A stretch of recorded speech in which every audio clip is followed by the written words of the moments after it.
सन 1800 ये वो दौर था जब देश में मराठा और मुगल सल्तनत बिखर रही थी और अंग्रेज भारत में अपनी जड़ों को मजबूत कर चुके थे। ये वो दौर था जब अफगानिस्तान से लेकर म्यांमार तक एशिया के सबसे बड़े हिस्से में सिर्फ भारत ही भारत हुआ करता था। ये वो दौर था जब भारत की आबादी सिर्फ 17 करोड़ थी, जिनमें से करीब 10% पुरुष और 1% महिलाएं ही पढ़ी लिखी हुआ करती थीं। शायद इसी वजह से मीलों दूर से आए अंग्रेजों ने भारत पर कब्जा जमा लिया था। ईस्ट इंडिया कंपनी की सरकार ने गरीबों और किसानों का शोषण शुरू कर दिया था और सोने की चिड़िया कहे जाने वाले भारत को लूटने में कोई कसर नहीं छोड़ी थी। लेकिन क्या आपने कभी सोचा है उस दौर में आम भारतीयों की जिंदगी आखिर कैसे हुआ करती थी? उनका रहन सहन और पहनावा कैसा होता था? उस दौर के भारतीय लोग क्या काम किया करते थे और कैसे अंग्रेजों ने भारत के महान साम्राज्यों की हुकूमत को अपने कब्जे में लिया था? अगर हाँ, तो आज का वीडियो आपके लिए खास है, क्योंकि आज हम सन 1800 के दौरान अखंड भारत के इतिहास से पर्दा उठाएंगे, जिसे ज्यादातर स्कूलों कॉलेजों में पढ़ाया नहीं जाता। लेकिन उसके पहले आप वीडियो को लाइक और चैनल को सब्सक्राइब कर दीजिए। सल्तनत और हुकूमत। 16वीं शताब्दी की शुरुआत में जब अंग्रेजों ने भारत में दस्तक दी तो शुरुआत में उनका उद्देश्य सिर्फ यहाँ व्यापार करना था।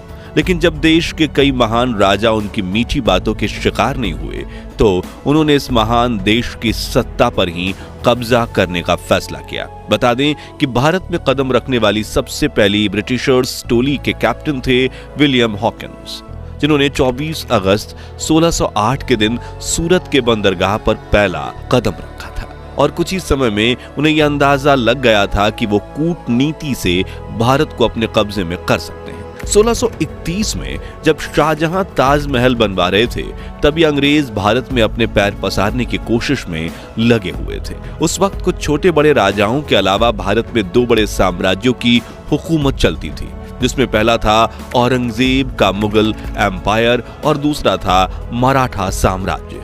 ये दोनों शक्तियां इतनी ताकतवर थीं कि इनके सामने अंग्रेज चाय कम पानी थे, मगर इनकी सबसे बड़ी कमजोरी थी एक दूसरे से नफरत।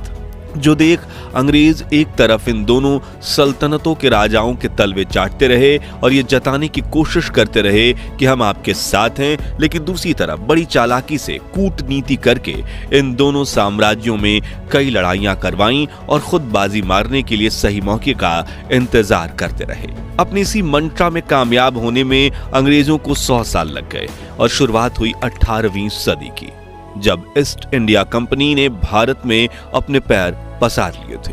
मुगलों की सल्तनत खत्म होने के कगार पर थी और मराठा साम्राज्य भी कई इलाके अंग्रेजों से हार चुका था। एक तरफ वो गरीबों और किसानों का शोषण कर रहे थे, दूसरी तरफ शिक्षा और पैसों के लालच देकर युवा भारतीयों को ही अपनी ब्रिटिश आर्मी में भर्ती करना शुरू कर दिया था। वो भारतीय व्यापारियों से बहुत ज्यादा कर वसूलते थे। उन्होंने यहाँ पर अपनी फैक्ट्रीज खोल रखी थी, जहां सस्ते में बना माल एक्सपोर्ट करके वो अंधाधुंध पैसा छाप रहे थे और ये पूरा पैसा भारत से सीधा ब्रिटेन जाता था, जिस वजह से भारत में आर्थिक संकट के दौर की शुरुआत हुई। भारतीयों की कमाई, पैसों की किल्लत और लगन। आपने ये कहावत तो सुनी होगी कि मेरी जरूरतें कम है इसलिए मेरे जमीर में दम है, जो 1800 के दौर में 90% भारतीयों के लिए सही साबित होती है। हालांकि हमारे भारतीय समाज में मौका परस्त लोगों का वजूद हमेशा से बना रहा है। उस वक्त भी कुछ मौका परस्त लोग ऐसे थे जो अंग्रेजों के तलवे चाटकर अधिक कमाई किया करते थे, जबकि आम भारतीय अपनी सभी जरूरतें पूरी तक नहीं कर पाते थे। एक तरफ जमींदार किसानों को कर्जा देकर ज्यादा ब्याज लेकर उन्हें लूटा किया करते थे, वहीं दूसरी तरफ किसान बाढ़, सूखे जैसी समस्याओं का सामना करते थे और अंग्रेजों द्वारा लगाया गया जानलेवा लगान तो किसानों की कमर ही तोड़ देता था। वही जो लोग खेती नहीं करते थे उनमें से कुछ छोटा मोटा व्यापार करते थे, जिन्हें अंग्रेज टैक्स और हफ्ता वसूली करके लूटने से बाज नहीं आते थे, जबकि कुछ लोग मजबूरी में चंद पैसों के लिए अंग्रेजों की फैक्ट्रीज में 16-16 घंटे काम किया करते। गांव का व्यापार। उस दौर के भारत की एक चीज बहुत अच्छी थी, वो है बार्टर सिस्टम, यानी सामान के बदले सामान देना। इसका इस्तेमाल भारत में ज्यादातर गांव में किया जाता था। गांव में अगर कोई एक आदमी चावल उगाता था तो वो दूसरे आदमी से चावल के बदले गेहूं लेता था। जो आदमी सब्जी उगाता था उन सब्जियों के बदले चावल और गेहूं ले लेता था। जैसे कि 1 किलो धान के सामने 4 किलो शक्कर, पूरे महीने के अनाज के सामने पूरे महीने की सब्जियां और 5 किलो गेहूं के बदले 5 किलो दाल। इससे फायदा यह होता था कि खाने पीने की हर चीज गांव में मिल जाती थी और इसके लिए पैसे चुकाने की जरूरत भी नहीं थी। इसलिए गांव में पैसे का चलन बहुत कम था। इसके साथ आज भी अगर आप भारत के कुछ गांवों में जाएंगे तो वहां पर अदला बदली की प्रथा मिलेगी जो बहुत अच्छी है। पहनावा दोस्तों, आज के मॉडर्न भारत में जहां हर तरफ पश्चिमी सभ्यता यानी वेस्टर्न कल्चर का असर दिखाई देता है, लोग jeans, shirt, T shirt, top और सूट पहने नजर आते हैं, लेकिन एक समय था जब भारतीयों का अपना अलग ही देसी पहनावा हुआ करता था। पुरुष सादी धोती और गमछा पहनते थे, औरतें साड़ी पहनती थीं और छोटे बच्चे ज्यादातर निक्कर में खेलते कूदते नजर आते थे। कुछ लोग धोती और कुर्ता पहनते थे, जबकि कुछ बड़े जमींदार ही अंग्रेजी पहनावा यानी जीन्स और शर्ट पहनते थे। भारत की यही सादगी और विविधता उन्हें अंग्रेजों से खास बनाती थी। यहाँ तक कि आज भी राजस्थान और उत्तर प्रदेश में रहने वाले कुछ बड़े बुजुर्ग उस वक्त का सादा पहनावा पहनते हुए देखे जा सकते हैं। लेकिन हम में से ज्यादातर युवाओं को आज लुंगी पहनना नहीं आता, जो थोड़ा निराशाजनक जरूर है। व्यवहार, रहन सहन और काम धंधा, आज इंसान चांद पर पहुंच गए, मंगल ग्रह पर रोवर भेज चुके हैं और फिर आर्टिफिशियल इंटेलिजेंस ने दुनिया को बदल कर रख दिया। लेकिन सन 1800 के आसपास भारत में टेक्नोलॉजी का कोई नामो निशान नहीं था, लेकिन हर भारतीय का जीवन सुकून से भरा था। बात करने के लिए तार से जुड़ा टेलीफोन तक नहीं था, लेकिन दिल से दिल का कनेक्शन मजबूत था।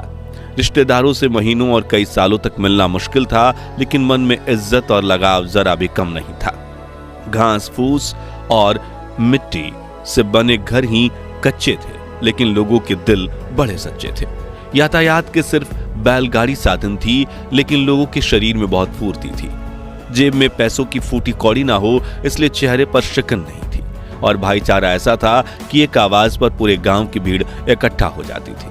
मित्रों, उस दौर में जमीन छोटी हो या बड़ी, ज्यादातर लोग खेती करना ही पसंद करते थे और भारतीय किसानों की पसंदीदा फसल नील, कॉटन, अफीम, गेहूं और धान ही हुआ करती थी, जिसे किसानों से खरीद कर अंग्रेज विदेशी मार्केट में अच्छी कीमतों पर बेचते थे। लोग खेती के साथ किसान पशुपालन भी करते। जो लोग खेती नहीं करते थे वो अंग्रेजों की फैक्ट्री में काम किया करते। शाम होते ही सभी लोग अपने घर में आकर भजन कीर्तन और सत्संग किया करते थे, लेकिन जिसके लिए घरों में दिए भी जलाए जाते, क्योंकि इस दौर में भारत में लाइट नहीं थी।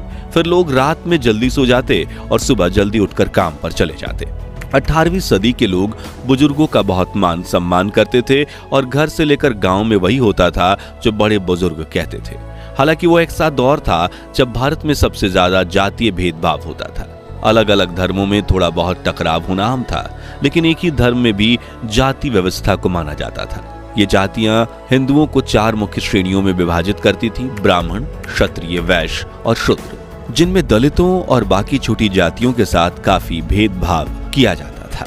और ये भेदभाव तो पिछले 200 वर्षों से चला आ रहा था, जिसके खिलाफ डॉक्टर बाबा साहब आम्बेडकर ने काफी बड़ी जंग लड़ी थी और 20वीं सदी में देश में क्रांति ला दी।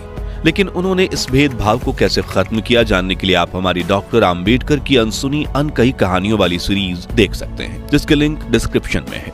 फिलहाल मुद्दे पर वापस आएं तो उस दौर में अंग्रेजों ने ही डिवाइड एंड रूल नियम को अपनाकर भारतीयों की एकता को भंग करने के लिए जातिवाद और ज्यादा इसका बढ़ावा दिया। लोग अपनी जाति के हिसाब से ही काम किया करते, जैसे कि धोबी कपड़े धोते, कुम्हार मिट्टी के बर्तन बनाते, नाई हर पीढ़ी बाल काटती थी। इस तरह हर कोई अपने हिसाब से काम धंधा किया करता था। आबादी और इलाका, आज भारत की जनसंख्या विश्व में सबसे ज्यादा यानी 145 करोड़ के पार कर चुकी है, लेकिन उस वक्त के अखंड भारत की जनसंख्या सिर्फ 17 करोड़ थी। वो भी सिर्फ कश्मीर से कन्याकुमारी तक फैले भारत में नहीं, बल्कि अखंड भारत में 17 करोड़ लोग ही रहते थे, जो हिंदुस्तान के साथ पाकिस्तान, बांग्लादेश, बर्मा और अफगानिस्तान से मिलकर बना हुआ था। आज मुंबई, दिल्ली और बंगलोर जैसी मेट्रो सिटीज में लोग घंटों ट्रैफिक में बिता देते हैं और शहरों में हर तरफ खूब भीड़ भाड़ देखने को मिलती है। वहीं उस वक्त ऐसा कुछ नहीं था। लोकल मार्केट के अलावा किसी भी इलाके में भीड़ भाड़ नहीं होती थी। देश के बड़े हिस्से में घने जंगल फैले हुए करते थे। बड़े बड़े जंगलों के बीच छोटे छोटे गांव बसे होते थे और शहरी इलाके बहुत ही कम हुआ करते थे। इस वजह से भारत अनगिनत जंगली जानवरों का घर था और इंसानों को हर समय इन जानवरों के हमले का डर सताता रहता था। लोग रात को सोने से पहले अपने घर में आग जलाते थे ताकि अंधेरे से कोई भी जंगली जानवर आकर उन पर हमला ना कर सके। हालांकि इन जंगली जानवरों की वजह से समग्र भारत में प्रदूषण का नामो निशान नहीं था। उपजाऊ जमीन की भरमार थी। लोग पोषक तत्वों से भरपूर शुद्ध खाना खाते थे। आज की तरह फलों और सब्जियों में केमिकल मिलाने का कोई सवाल ही नहीं था। सड़कों की हालत भले ही खस्ता थी, लेकिन लोगों की जिंदगी खुशहाल थी। उस वक्त के भारतीयों की औसत उम्र भी आज से काफी ज्यादा हुआ करती थी। शिक्षा और साक्षरता। अब बात करें पढ़ाई लिखाई की, तो आपको जानकर हैरानी होगी कि उस वक्त भारत में पढ़े लिखे लोगों की संख्या बहुत ही कम थी। देश में सिर्फ 10% पुरुष और 1% महिलाएं ही साक्षर थीं। हालांकि बिना पढ़ाई लिखाई के ही भारत में रहने वाले सभी लोग किसी न किसी काम में बहुत निपुण थे। कुल मिलाकर उस वक्त में भारत की कुछ चीजें बेहद अच्छी थीं तो कुछ बहुत खराब। कहीं पर लोग बहुत खुश थे तो कहीं बहुत दुखी। लेकिन भारत हो या दुनिया का कोई भी देश, सदियों से संतुलन बनाए रखने के लिए कुदरत यही नियम चलता आया है। तो मित्रों, अगर आपको भी अखंड भारत के महान इतिहास पर गर्व है तो कमेंट बॉक्स में हमारे देश की तारीफ में 2 बोल जरूर लिखिए और ये भी बताइए कि उस दौर की वो खासियतें जो आज का मॉडर्न जमाना मिस कर रहा है, हमारी ये पेशकश पसंद आई हो तो वीडियो को लाइक और शेयर करके 11,000 लाइक्स के लक्ष्य को हासिल करने में हमारी मदद कीजिए। और ऐसे ही दिल छू लेने वाले वीडियोस के लिए हमारे चैनल को सब्सक्राइब करके पास वाली घंटी जरूर बजा दीजिए। जय हिंद, जय भारत।